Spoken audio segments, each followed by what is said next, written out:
السلام عليكم ورحمة الله وبركاته. دائما الإخوان في إطار تقديم معلومات حول هذه المرحلة ديال التزاوج عند طيور الحسون، وبغيت ننبهكم لواحد الملاحظة اللي توصلت لها كنتيجة، لأنني سبق لي ودرت فيديو حول البيض العش الأول عند هذا الكوبل هذا خرج يعني فارغ، وبغيت نور الإخوان شنو هو السبب اللي أدى لهذا المشكل هذا، مع العلم أن الذكر جاهز ما شاء الله، وجهازه التناسلي بارز وكل مواصفات التغريد جميع الأمور ولقح الأنثى. لكن الإشكال فين كاين؟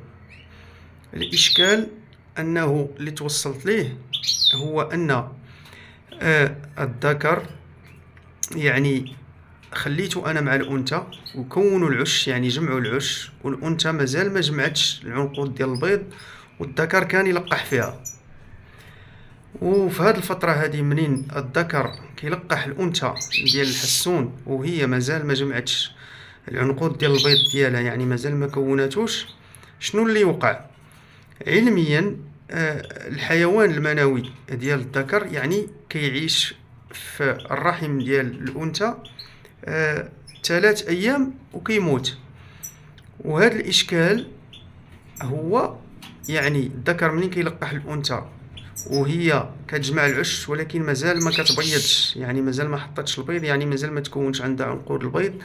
الحيوان المنوي دوز الفترة ديالو اللي هي 3 أيام ومات، وبالتالي خاص الذكر يعني هو كيلقحها ماشي مرة ماشي جوج ماشي 3، يعني خاصو واحد المده تاني باش يعاود يريكيبيري. الور في هذيك الفتره اللي كان هو لقح فيها الانثى وهي ما باضتش ومات الحيوان المنوي، هي بحرا تكون عندها العنقود ديال البيض من جديد، والذكر يعني خاصك تاني شحال باش يعاود يريكيبيري باش يعاود تاني يلقح الانثى. فاللي توصلت ليه انا هو انه خلال هذه الفتره ملي كتكون الانثى يعني كتجمع العش كتدور العش ديالها، يستحسن انك دير بيناتهم واحد العازل بحال هكا، وتخلي يعني الانثى حتى تشوف البطن ديالها اصبح منتفخ، يعني يبقى لها يومين او يوم وتحط البيض. يعني هذا الشيء خاصك تكون عندك واحد الملاحظه وتكون عارف الانثى انها صافي وصلت. هذيك الساعه يمكن لك تنزع الحاجز وتخلي الذكر يكوبلي الانثى، وان شاء الله باذن الله غادي اتبيض. هاد التبيض يكون البيض مخصب كما كتلاحظوا. هاد الانثى راه كتجمع العش ديالها، اللهم بارك، وانا راني عزلت عليها الذكر لانني شفتو لقحها وخفتو يبرد ويوقع لي نفس المشكل، وهي مازال ما كونتش العنقود ديال البيض ديالها على حسب الملاحظه العينيه اللي كنشوف.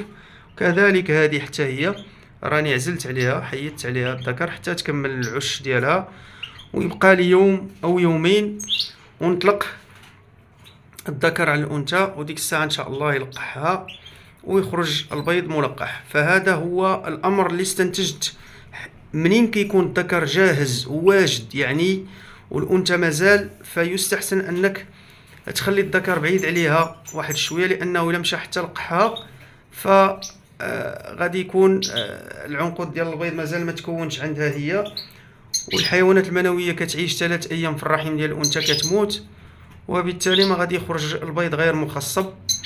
فنتمنى تكون هذه المعلومه هذه فادتكم. وانا دائما منين كنتوصل كنحاول انني نفيد جميع الاخوان باش ما يوقعوش في المشكل اللي كنوقع فيه. هذا الشيء باش نسهلوا الانتاج على الاخوان المولوعين وكل شيء ينتج الحسوني ان شاء الله. ومع العلم انه كاين واحد الملاحظه اخرى اللي بغيت نوجهها، انه كاين بعض الخطرات وانت ما كتبغيش تاخذ وضعيه التلقيح للذكر رغم انه جاهز، وكتخليه حتى كتكون العنقود ديال البيض ديالها. يعني هذا كتكون ان الانثى تبارك الله ذكيه وانثى يعني مزيانه. وكاين بعض الاناث اللي كتبغي غير الشهوه ديالها مثلا ولا وكتاخذ وضعيه التلقيح ولكن هي مازال ما كونتش، ولا كتكون خايفه من الذكر وما كتكون مازال ما كونتش عنقود البيض. هذا الشيء اللي كاين الاخوان، وتحياتي للجميع. نتمنى انكم تكونوا كتفهموني، ورمضان كريم.